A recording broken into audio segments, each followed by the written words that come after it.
Hi. You're probably going to get a little pop up there that says that there's a recording happening. Zoom used to do that. I don't think, anyway, you might get a pop up. So welcome everybody to our free class. We haven't done a free class in quite some time. So it's exciting to be back here sharing some information with people. And just a little bit of housekeeping before we sort of get started into jumping into the material. If you're watching the recording, um, PD certificates are for people who are attending live. There's just so you know that. Sometimes we do PD certificates for people who watch the recordings with a little quiz. So if enough people say afterwards they want one, then we might put together a few questions for people to answer. But if you're a PD certificate person, just let me know in the chat, or you can let me know through email tomorrow. Tomorrow, the recording and any sort of resources that we think people might be interested in learning more about will come out tomorrow for certain to everybody. So yeah, that's going to happen. And also, try to keep your mic off during most of the class. If there is a time that you want to open up your mic and ask the question, please do that.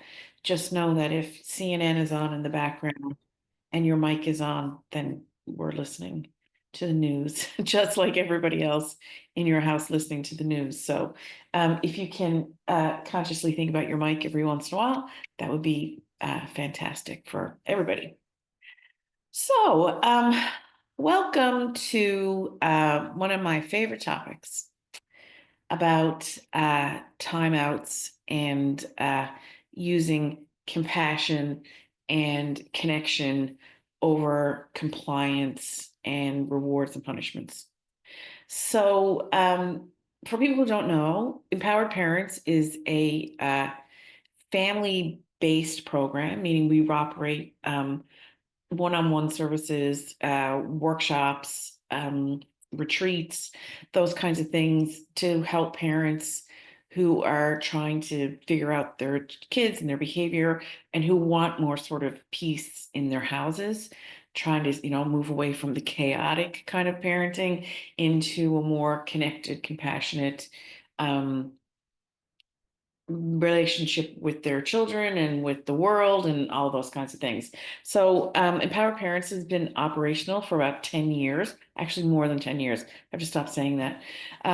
We've been around a long time. Together, myself and Lori have about, I don't know, crazy amount of over 40 years of nonprofit work and connection work and working with families and all different kinds of places. And so we've come together, myself and my sister Lori, to operate Empowered Parents. And we love the work that we do. We're getting to reach more people across Canada now these days, doing a lot of work in Labrador, doing a lot of trauma-informed work. It's fantastic. So we love the work that we do.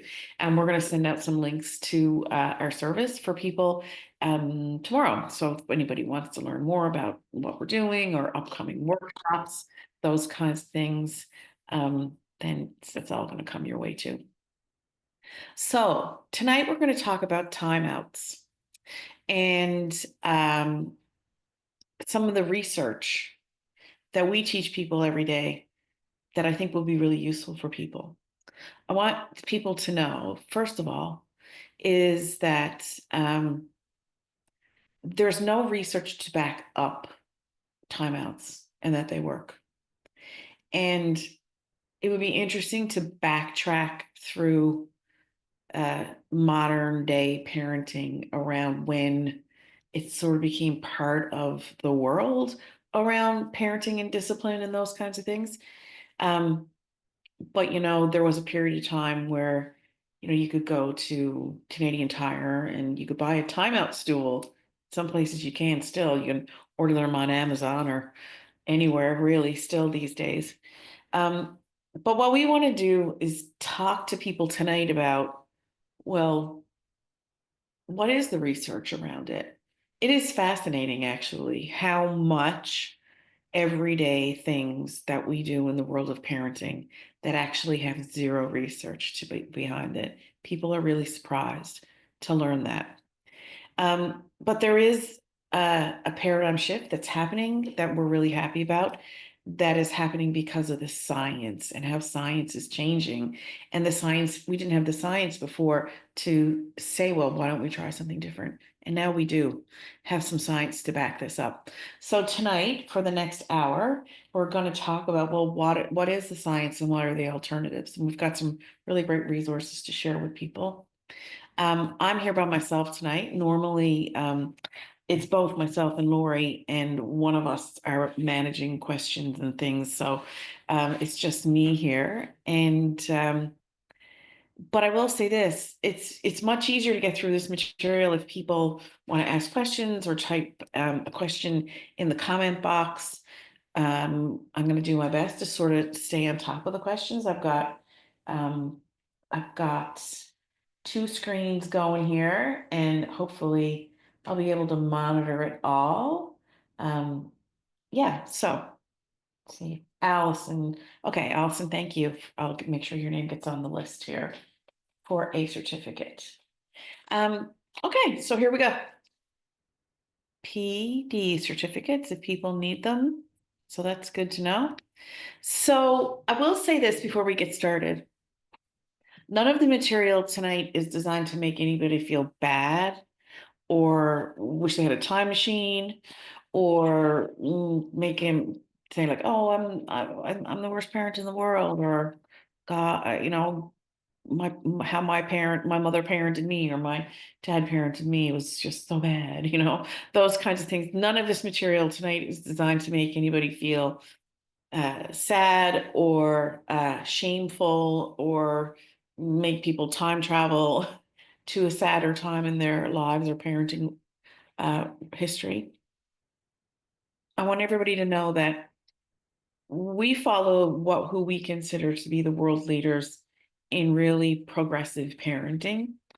And all of them say the same thing. I wish I knew then what I knew now. They all say the same thing. They're all parents themselves. They're people who are writing the very best books out there, which we're going to share some of those authors tonight. I'll say the same thing. I wish I knew. And just for for some context to, I wish I knew. Back over 25 years ago, when I was teaching early childhood education at the post-secondary level, I taught how to ignore kids as a way to help with behavior. There's a whole generation of people working out in the field who were in my class who listened to me talk about how to ignore people and move them away from people and consciously ignore them in order to think that it's going to make their behavior change. I was part of that. I taught that to people. So there's a big shift that's happening. And it took a long time for the science to catch up. And we are always all only ever doing the best with the information that we have at the time. I truly believe that, and that we're all here to learn and keep on learning. So if you find the voice in your head kind of going, "Oh, this feels really bad for me," then see if you can sort of shine a flashlight on another part that's actively here and learning and are going to be able to share this information with other people. So this is the congratulations part of this conversation, which is, we have, like I said, over 20 years of research that says that consequences and reinforcements, positive reinforcements like sticker charts, all of that kind of stuff, we have over 20 years of research that says it doesn't work. And anybody here who has tried to use some of those consequences, punishments, and rewards, almost every parent who we work with say the same thing. Yeah, it didn't work. I tried it. Believe me. I had behavior charts and sticker charts and all that kind of stuff all around everywhere. I took away their iPads. I put them in timeout. I sent them to their rooms. The behavior didn't go away, or something new came along behind it. It's a tale as old as time. So the paradigm shift is moving away from this idea that when I see a behavior that I don't like in my child, I send them away. Because that's what's happening in a timeout, right? We're saying, I got triggered by this thing that I don't like, and you have to go away, think about what you've done. We send them away. So it's a disconnected strategy, right? Like a solid line down through the connection is like, I physically send you away. Um, that's timeout. With the idea of, this is going to work because I'm sending you away and you're going to think about your behavior. So it's a consequence and a punishment at the same time.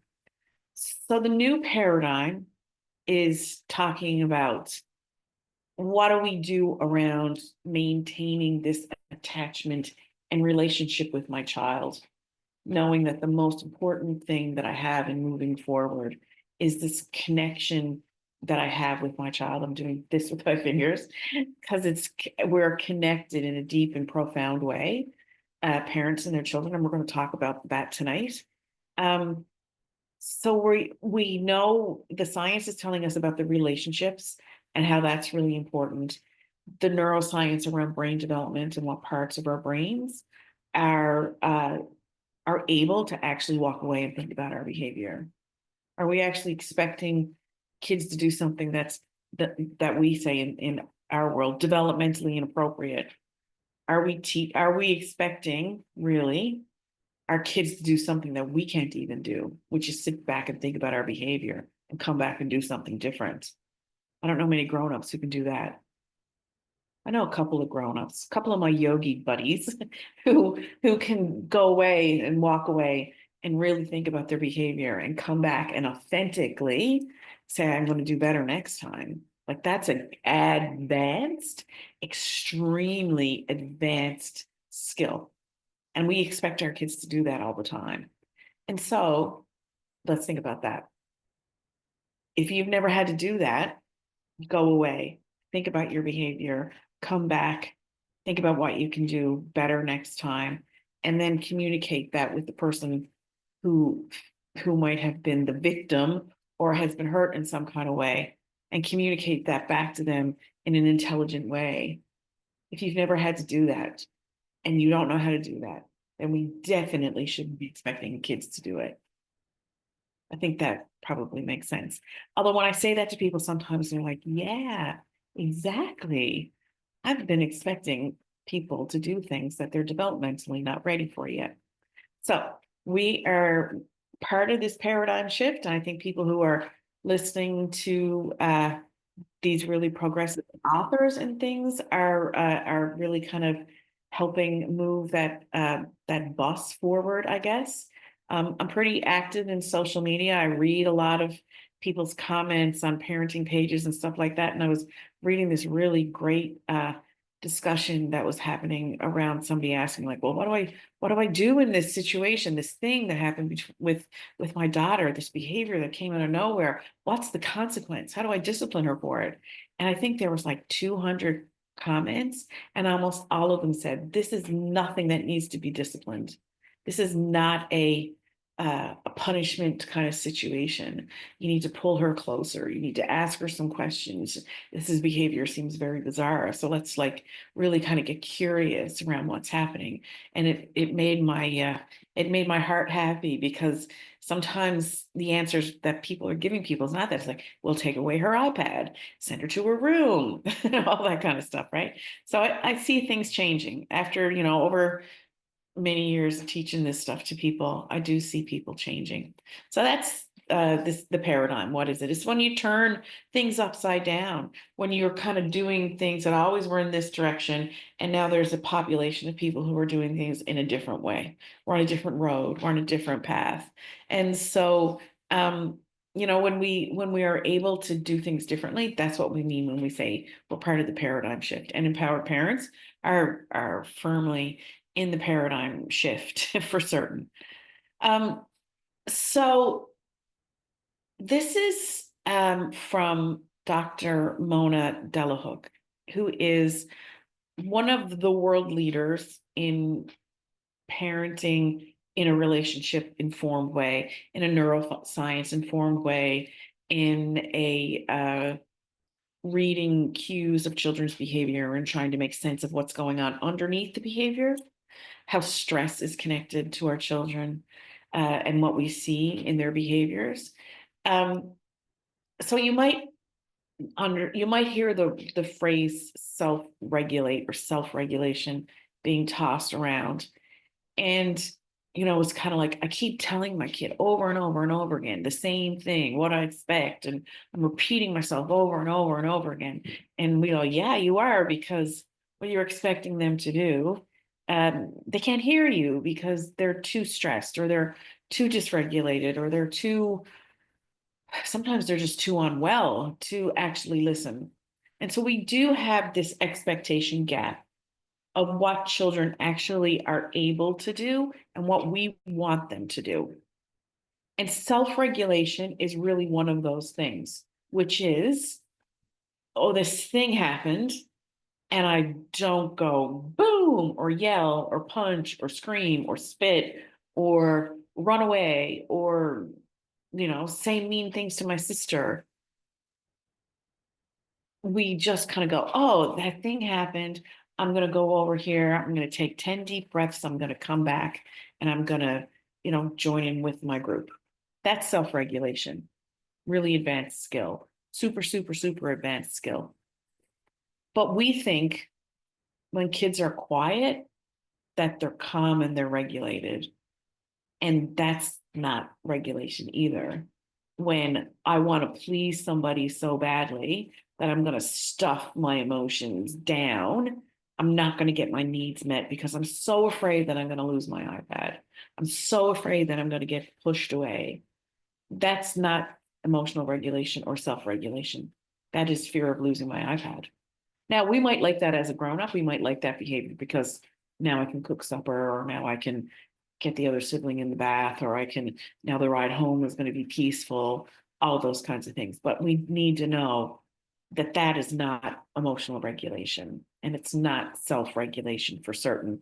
We here at Empowered Parents, we've almost actually stopped saying the phrase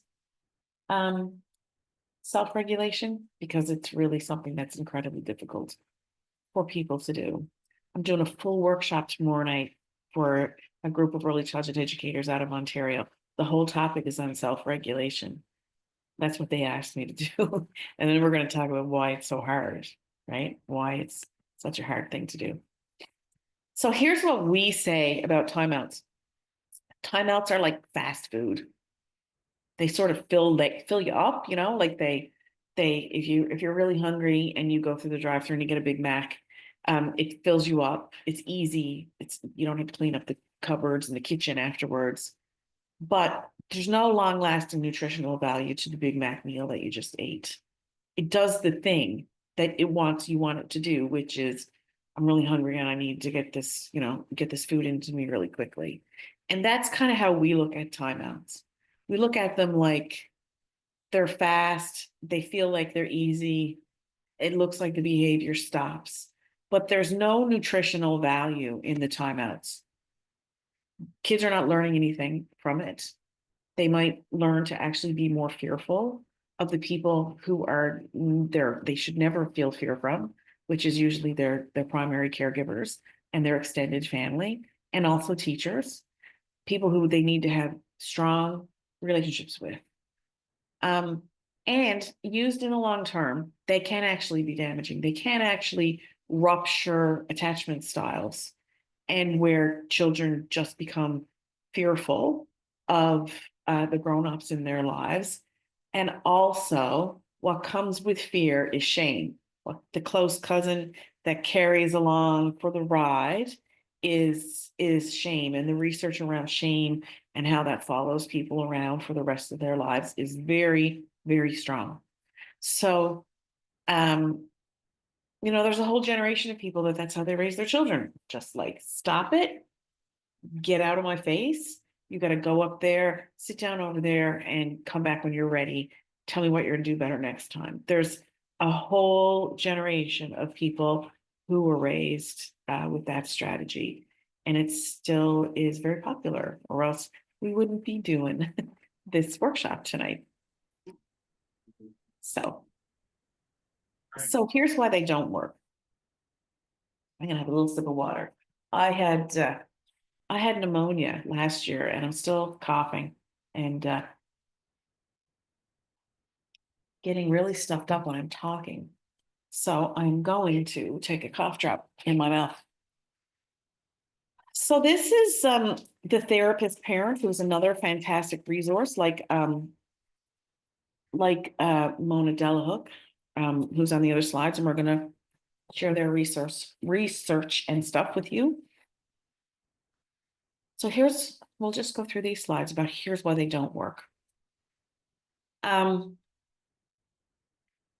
hope is that they will calm down and think about what they did wrong.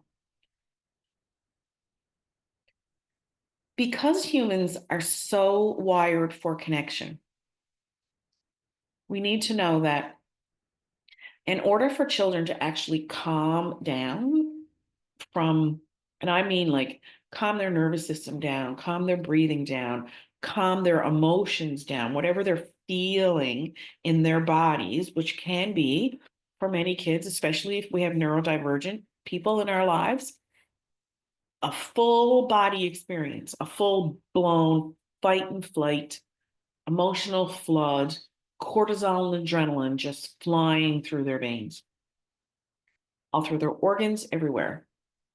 Um, Children aren't really able to do that sort of peaceful calming down on their own. They need a guide. They need somebody who's been there before to help them be able to do it. And if we had more time, we could actually talk about the parts of the brain that go offline during those big explosive situations.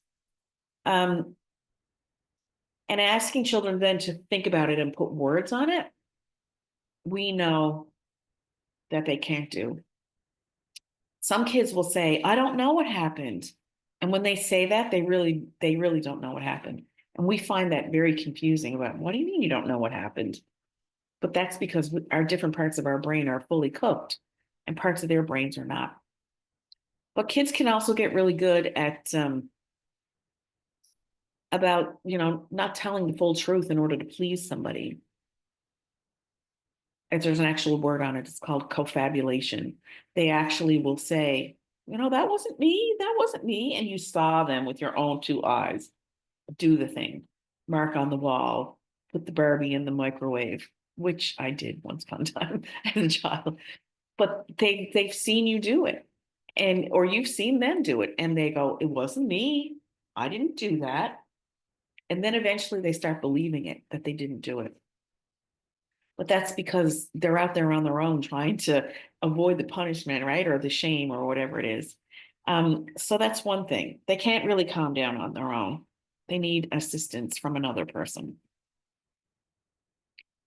So I have to move this over here so I can actually read this a little bit better.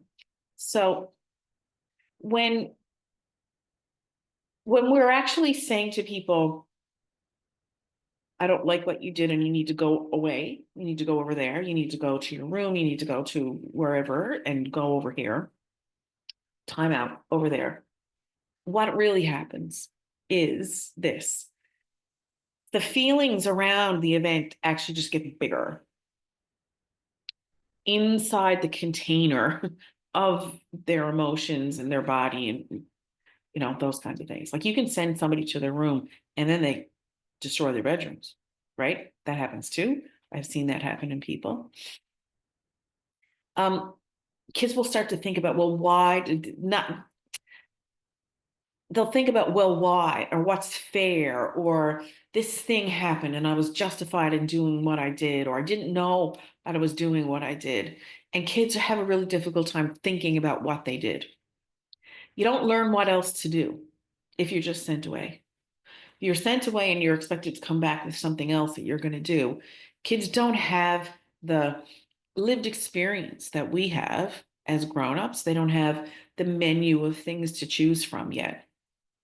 So we can't expect them to come back with a well thought out plan about, well, what am I going to do next time? Or learn something else to do. That's our job, to teach them something else to do. If they're up there in another space feeling worse about themselves, then they're not going to be able to come back with at least a plan that they can actually roll out, right? What appears to be like this person who comes back down calm might not actually be at all. It could be somebody who comes downstairs hopeless or anxious or overwhelmed or fearful. And those are really not situations and moods that we want to sort of be our go-to. So I'm just looking at my phone for time. Um, what we want to avoid is having the inner dialogue of childhood being, there's something wrong with me. I'm a bad person. I can't do anything right. I'll never be good enough. Because that's what will end up happening. The human brain is really good at swerving around stuff and coming back and focusing on the negative. So when we send people away, when we don't do what we call a time in, which is pull people closer, do the relationship stuff, ask them what they need, um, help them figure it out about what happened and what went wrong in scenarios. Um, what we're doing is just sort of shipping them off into the sea of despair on their own to come back. And it's a very hard thing to kind of bounce back from in an adolescent or an adult when the voice that you created in your own head is your own saying, I wasn't good enough. I was punished all the time. I was sent away. I didn't feel like I could do anything right, because that's the stuff that adults talk about with their shrinks when they're grown-ups, right? Where they didn't, one parent was really, had my way or the highway kind of parent, or maybe both parents were. That's what kids talk about as grown-ups, right? In their adult kind of life. So that's one good slide about that. Here's I think that this is really important information for people to know about connections and human brains and how our entire mental health is based on connections with other people. And here's the reason why. So, um, babies are born. Many of us here probably had babies, more than one, maybe, or know people who have had babies, been around pregnant people. Um, when human babies are, unlike many other species, if you've ever been watching videos of horses that have babies, or giraffes, or other kind of bigger animals, the babies kind of come out and in minutes they're standing on their legs and they're walking around. Human babies are not like that, right? We have so many years of incredible dependence on the adult caretakers to keep us alive. And that has been the way, has humans have never deviated from that.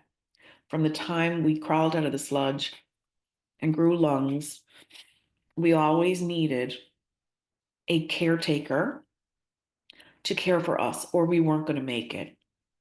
So that's baked into the human experience. That's baked into every baby that's born today, is this understanding as a species that I need the grown-ups in my life to feed me, keep me warm, make sure that I'm safe, take care of me when I'm sick. And that connection between the adult caregivers never goes away unless there is an enormous eruption in relationships. It is a forever feature. So here's what happens. Somebody is pregnant, gigantic pregnant, like my babies were huge. I'm a 4'11" person who had like gigantic 9-pound babies. And um, human babies come out at 9 months, the beginning of 10 months mostly. And in that process, they're not cooked. Babies are not cooked. Human babies are not ready for the world. They're ready for some parts of it, but they're still so dependent. If humans were a bigger species, our babies would actually stay inside us longer to come out at another time. So, really, when they're born, for the next 3 months, they're still calling them fetuses. They just happen to be outside of your body. Um, so, what ends up happening is I cry as a baby. I arch my back. I'm hungry. I need my needs met.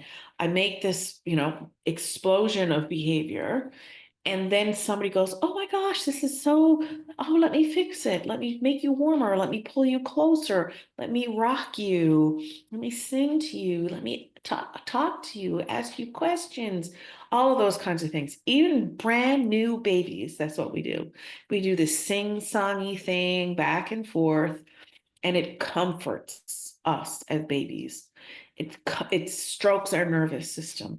It reassures us and our safety mechanisms that are hardwired as humans that this person got me. They're going to care for me. They're going to take care of me. I'm going to make it with them. They're going to help me make it. So, in that connecting and attending to the behavior that's in front of us, my baby is crying. I'm going to go pick it up. My baby is hungry. I'm going to feed it. My baby is ready for solid foods because they're hungrier. My baby needs a nap. My baby wants to wake up. We're constantly back and forth doing this.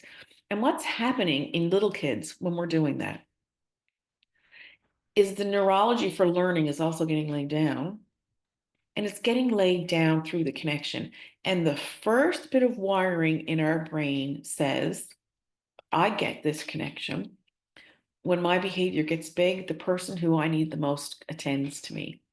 And that's how we learn math, and it's how we learn languages, and it's how we understand how the world goes around. Without that first reaction of connection, uh, we wouldn't be the species that we are. So pulling people closer to us when they are distressed, behaving in a confused way, or misbehaving is actually in alignment with the human species and what we want. It's so much easier to do these strategies that are about relationships and connections. They work because that's how humans work. There's this interesting thing that we do, though. We decode our baby's behaviors before they can speak, right? We go, "Oh, that's a wet cry. Oh, that's a sad cry. That's a hungry cry. We got to figure it out." We decode their behavior and we go in and we fix it. And then somewhere around,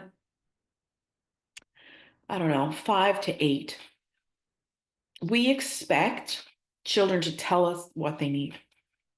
We start to believe they should be able to tell us what they need. And so we don't have as much empathy for their behavior. We don't get as collectively triggered by it with the necessity of how do I help? So part of the paradigm shift is kind of going, well, what is that behavior really saying? I think it's saying this, but what is it really saying? So we want to be able to sort of ignite that curiosity in people again that we used to do. We did really well when they were babies. That's what we did. We did a really good job of attending to their needs. And no matter what the behavior is, and the narrative that people say, "Oh, they're only doing that for attention." I go, "Yeah, they are. They're doing it for connection. It is a connection seeking behavior, which if you want to call it attention seeking behavior, you can too. But that's what they're looking for. They're looking for, please help me. This is hard for me. I'm struggling." And the bigger their attention goes, the bigger the connection that they want. And if we fall into the belief that sending them away is going to make that stop, we need to know that in humans, it will get bigger. the behavior will get bigger, it will get stronger, and then the crash is to hopelessness. Or I don't feel safe and seen. What difference does it make what I do anymore? Nobody pays attention to what I need anyway. So if we were to go back and think about the strategies that we do, that we can do, that are based in connection, we'll get to the end goal faster. We learn more about each other, and there's no shame, there's no fear, there's none of that stuff that is the byproduct of uh, most of the harsher discipline time out scenarios. So this is Lori DeSantos, and this is so true. There's not a human being in this world who doesn't settle down a bit more when they've been heard, seen, and felt. I love that. And she has fantastic neuroscience stuff for the classroom. She's a great resource. We'll send out some of her stuff. So Dr. Stephen Porges is another person who we have done some learning with.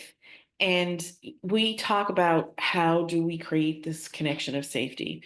So if you want to talk about, what's a strategy here moving forward, it almost always needs to have a connection element to what we're doing when we're talking about behavior with children and how to help. The human brain, it never stops going, is it safe? Is it safe? Is it safe? Is it safe? When you're asleep, when they hear a noise, your brain goes, is it safe? Is it safe? Constantly seeking safety, connections, safety. We're always trying to co-regulate with the people around us. So we need to know that, and this is disheartening to people, but these strategies almost need to be more work for us than they are for kids, which brings us back to the fast food notion around timeouts, because it might stop the behavior. It might make it so, that behavior might look like it goes away, or in the behaviorist language, that it's extinguished, that it's gone. But the byproducts of that is that some other stress behavior is going to show up somewhere else, at school, at home, with their siblings, show up in their sleep, in their digestion, show up in all kinds of places. So you hear this a lot. It's like, oh, this thing happens. Like, well, this is the time they're going to learn. This is this teachable moment.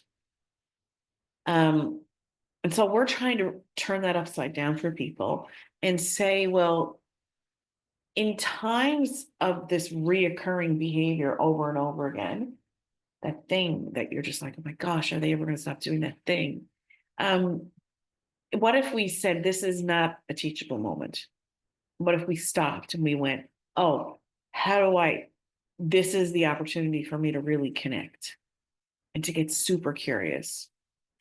A student of mine said once, I know what I'm going to do. I'm going to get curious, not furious. I'm going to do what I can to kind of go, like, what is really going on here? What can I do with this connection? And how do I provide it to make them feel safe and seen? So we say this to all of the people that we work with, that there's power of doing things together with children, and problem solving is a gigantic positive. It will change so many things, and it's not an instant answer. We need to know that when our kids are emotionally dysregulated, flooding all the time, behaviors that are not misbehaviors, are stress behaviors. When kids are really, really struggling, we're always like, oh, what's the strategy? What does this book say? What's the strategy here? How much time out? What should I take away? What's the punishment? Those strategies are fast food. What we need to think about is us. What do we bring into the table? How do I use my calm adult brain and body to move in an organized way to help? How do we pull them closer? How do we get really curious about what happened? How do we do really great observations? Like, God, this thing happens every Friday. This thing happens every Sunday night before school on Monday. Or if we've got kids who are going back and forth between two houses, transitions back are always difficult, right? So Monday, Tuesday, Wednesday, after transitioning back from a second house, is always hell on earth. Well, why is that? What are our observations around those events? And we got to know that we are the strategy. This is from Susan Hopkins, who's the executive director at the Merit Center, where I also work sometimes. And it's us. We are actually the strategy with our calmness and our fully developed brains. So here we go. What do we do on days that are really hard? Um, and how do we get a win-win outcome? Because wouldn't that be nice to get a win-win outcome? Um, and this is another quote from our favorite, Mona Delahook. Child's behavior challenges can be our greatest teachers, and I truly believe that too. And in situations where we are brave enough to go in there with our kids who are struggling, we learn so much that kids are smart, right? With an opportunity to be able to say what they think and to ask their opinion about stuff, they will inevitably say something we didn't think of or suggest something that we didn't think of with some clarity and some understanding, with a little bit more of kind of letting us in to be able to help from a place of deep empathy and connection. Like, how do we turn on our kind eyes to our children who are struggling? Like, how do we keep our eyes soft to know that, it's tough being a kid right now, 20 in 2025. If anybody's read The Anxious Generation, this is the most anxious generation of children ever. There's lots of reasons for us to be soft around their behavior and pulling them closer to help to understand it, than opposed to sending them away. So this is about kind eyes, compassion, uh, collaboration too, right? Let's help each other. Let's feel seen together.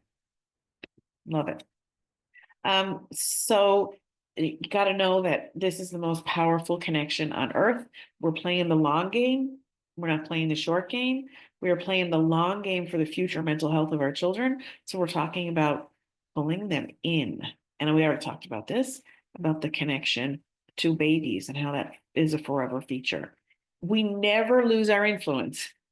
Parents never lose our influence over our kids, and they will always bounce back to us to ask. And also, I know there's some early childhood educators here too. We're in the daytime when kids are in our care, we're allo parenting. We are taking the place of not taking the place of parents, but we are in that caretaking role, keeping people alive and connected and letting them have social situations and helping with behaviors and all that kind of stuff. And we have a big role too. So that connection is forever. Let me see, what time is it? We also need to know that this I'm not going to go into great detail about this. If we were here for a long time, we would. I don't know if anybody's ever heard of mirroring neurons before, but this is some neat little neuroscience, and we can frame it around today and the stress of today. I don't know about you, but I was glued to my computer and CNN and CBC and everything all day long, and I had to have a telephone call with somebody, and I snapped, and they snapped at me, and it was a stressful day, and we're all co-regulating off of each other during times of stress. COVID was hard because we were all co-regulating together. But when we start to move together, a grown up and an adult, or an adult and an adult, and we're in the same space together, there's a section of neurons in our forehead right here. If you put your hand here, this is called your prefrontal cortex, this part of your brain. And there's a set of neurons. My mirroring neurons will match the person's who's next to me. So if I'm anxious and I'm stressed and I'm tired and I'm like, I can't wait to get out of here and wait to go home. Okay, there's this person doing this thing, and I'm the grown up, and that's what's going on in my neurons. Kids mirroring neurons will mirror it. Humongous neurological discovery by a group of Italian neuroscientists years ago. Um, and if we can understand what the energy that we bring into a space, how impactful it can be. Because when a kid is up here doing this behavior and we come in and we join them in their chaos, then we are going to go, get out, go away, go to the timeout. I can't take it anymore. But if they're up here and we come in here calm, they'll start to come down and match us and not pretend calm, actual calm. I got this. I'm empowered to know what I need to do. We will actually see kids down regulate their emotions just by their mirror neurons matching the calm person's mirror neurons in the space with them, which is magical, right? So the strategy of we and our mirroring neurons can really be a game changer. I'm going to change here to know that I love this picture. This is they use this all over the internet. If you're on Facebook or Instagram, you've probably seen this 100 times. So kids are in a storm. Dysregulated kids are in a humongous wind storm on the loppiest ocean ever. And our job is to come in and give our calm connection to the scenario so we can ride it together, which is the beginning and the middle and the end of whatever is going on. We are riding this wave with them, and we call it the ride and glide. That's another strategy you can think about. It's like they're up here, they're doing this thing. You come in there, you help them down regulate. It has a beginning and a middle and an end, and you move on to the next thing. Timeouts do this. You don't get to have a beginning and a middle and an end with a calm, co-regulated person. Timeouts are this: kid up here, kid up here, kid up here. Dysregulated adult comes in here, and then it's boom.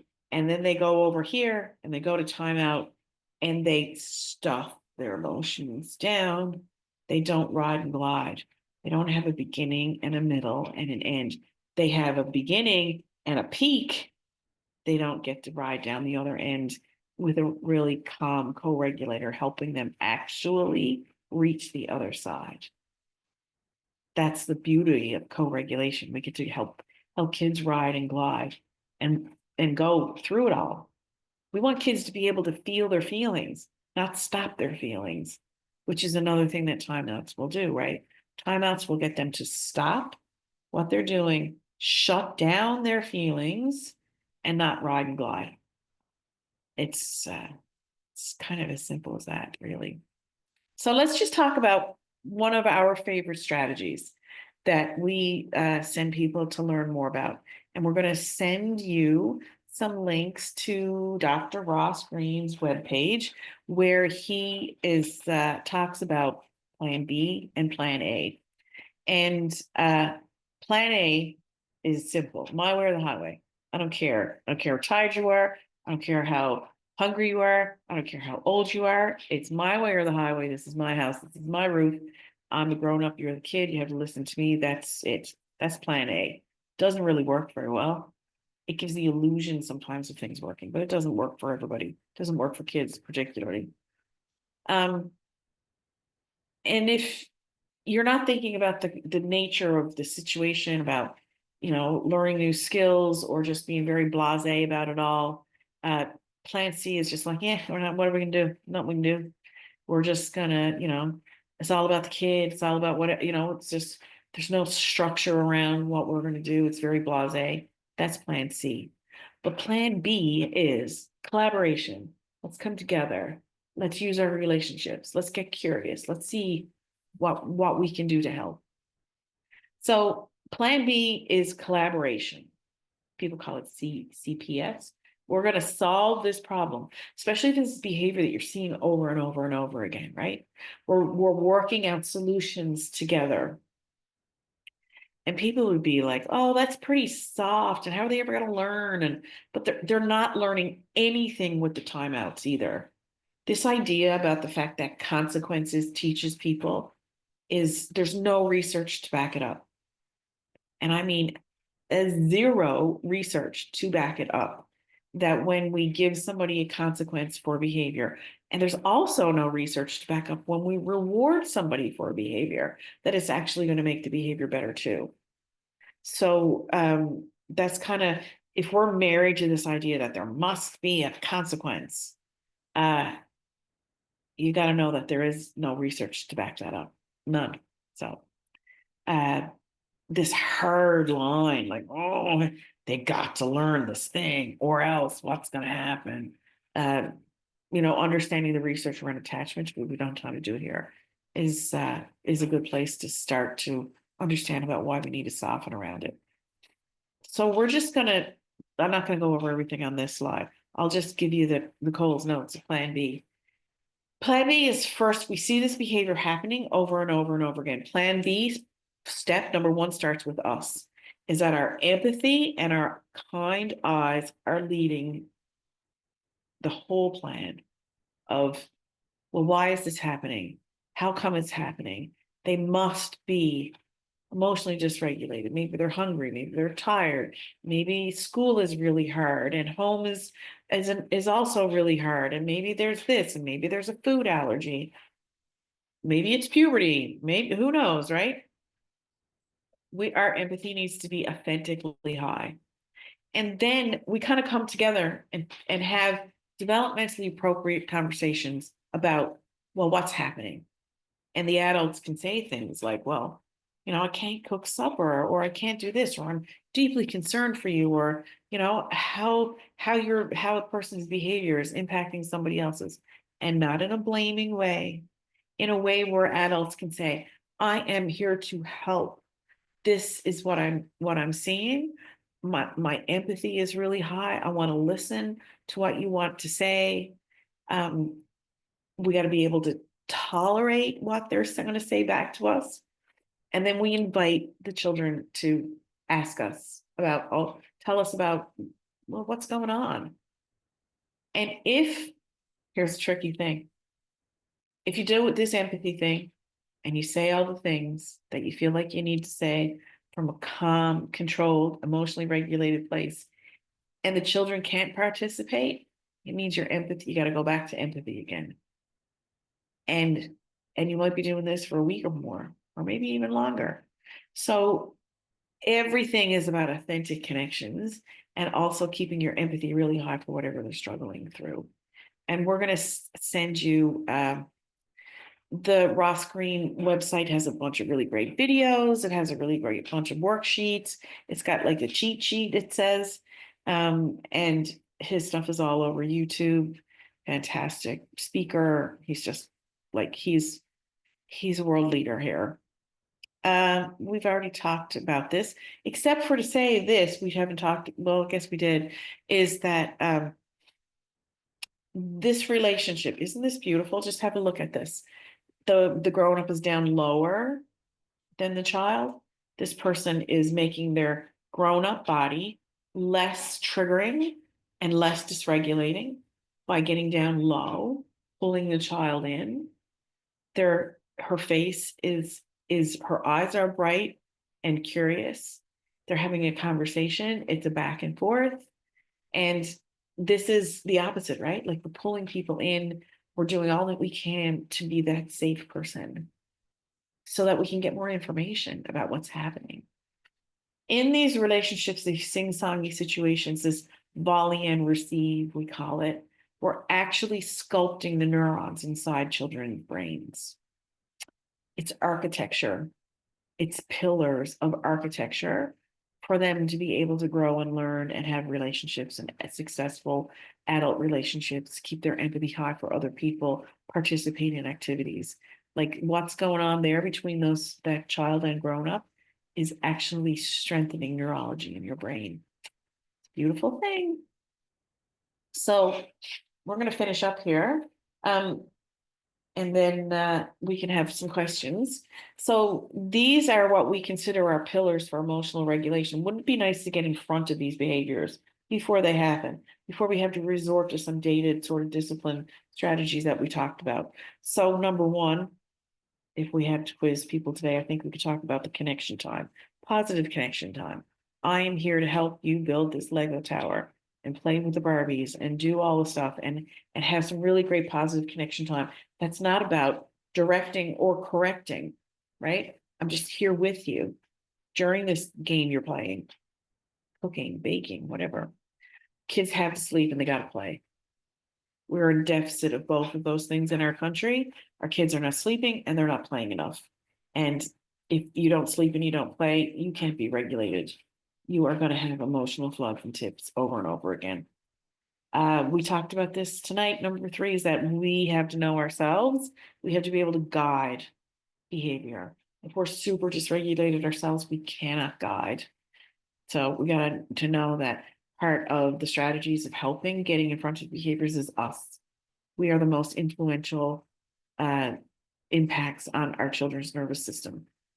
We could be here for weeks just talking about food and nutrition, allergies, red dye number, whatever, yellow dye number, whatever, like super, super, supercharged nutrition will go a long way with helping kids be more regulated.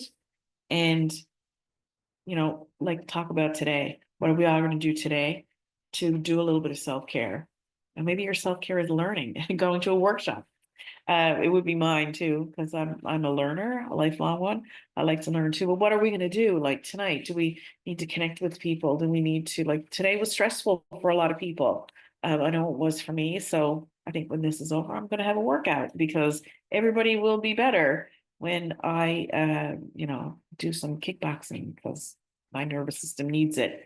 Understand more about brain and body science. We just did a touch of that tonight about nervous system and brains and bodies and stuff. Everybody needs to know more of this because the more you know about that, you'll leave the consequences, control, all of that kind of stuff will just, it'll go out the window. When you understand the brain science and the nervous science and the relationship science, you'll be able to say to people, yeah, I'm not doing that anymore. There's no science to back that up. And we talked about co-regulation tonight, just moving really fast through all this stuff. We're going to send this out as an attachment as well for people. These are what we call our pillars for emotional regulation. So if there's spaces in this that feels like, oh, no wonder my kid is freaking out all the time. When if you see that this, kids are overscheduled, they're not sleeping, they're spending too much time on their devices, they're surviving on energy drinks and Frito Lays or what, like they're that kind of stuff. You're gonna see dysregulated behavior. You just are. That's just one of those things. Like how do we get in front of them so people are more regulated? And then when the events happen, they're less. And then we have an opportunity to help with co-regulation. Which we talked about too. So I think that's probably, oh, this is the last slide. So we put this together over COVID, and we already talked about a lot of this stuff. So as I said, parents' influences over their children is a forever feature, and every home can be a haven. And it can be a place where we are calm and regulated in our homes. Every house has the potential to be a place where emotions are, we observe emotions, we try to get in front of them. Newfoundlanders, where, most of us, I think, here tonight, I'm watching the recording, are live in a place where we love to talk about the weather. We're forecasting all the time. We have to forecast our kids' behaviors too. We have to think about connection and not punishment when it goes down. And we have to become really good models. We have to say, oh my God, today was really hard. I need to go and get some exercise, or I'm going to go do some breathing, or I'm going to read my book, whatever it is, we're modeling. And we have to have emotions too and talk about our emotions. And that's what's a good thing about Plan B is that we're saying, this is how this is impacting me. This is what I think. This is how I feel. I'm a human. I'm having an emotion. I'm not flat. I'm not happy all the time. I am having this experience. Yeah, so that's home. I love it. That's one of the things that we share a lot with people. Let me see what else we got here, and then I'm going to stop recording. Oh, this is just last slide about our virtual support group that we are starting in a couple of weeks. If anybody wants to know more about uh, the type of parenting stuff that we're teaching people, if you're working with families who are experiencing a lot of dysregulation in their homes or having transition issues at school, we're going to talk about this peaceful parenting. This is the first time we've run this group since before COVID, and we're doing it again. So registration's open now if anybody feels like they want to know more about that. Reach out for certain. And I'm going to stop sharing, but I'm also going to stop recording in case anybody wants to ask a question. Let me see, how do I do that? Sometimes it's nice so that questions are not recorded. Hang on a second.